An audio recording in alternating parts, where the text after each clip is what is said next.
আসসালামু আলাইকুম বন্ধুরা গত কয়েকদিন আগে বাংলাদেশে টিভি নিউজগুলি প্রকাশ করেছিল যে দ্য মিরর এশিয়া নামে নিউজ চ্যানেল প্রকাশ করেছে যে বাংলাদেশের ছাত্র কোটা বৈষম্য বিরোধী কোটা আন্দোলনের ছাত্রদেরকে নিষেধাজ্ঞা দিয়েছে ভারত।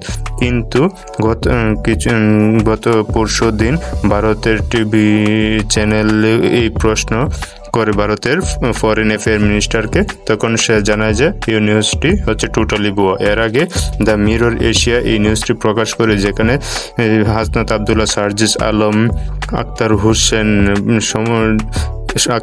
নাহিদ ইসলাম সহ ছাত্রদের ভিসা নিষেধাজ্ঞা দিয়েছে ভারত। কিন্তু এই তথ্যটি অনেক ভুয়া ছিল বলে ভারত অ্যাফেয়ার মিনিস্টার জানায়। সো আমরা বলতে পারি যে ছাত্রদের উপর কোনো নিষেধাজ্ঞা দেয়নি। এটা একটা ভুল নিউজ ছিল দ্য মিরর এশিয়ার। বন্ধুরা, নতুন নতুন খবর পেতে এবং আপডেট নিউজ পেতে আমার চ্যানেলটি সাবস্ক্রাইব করুন।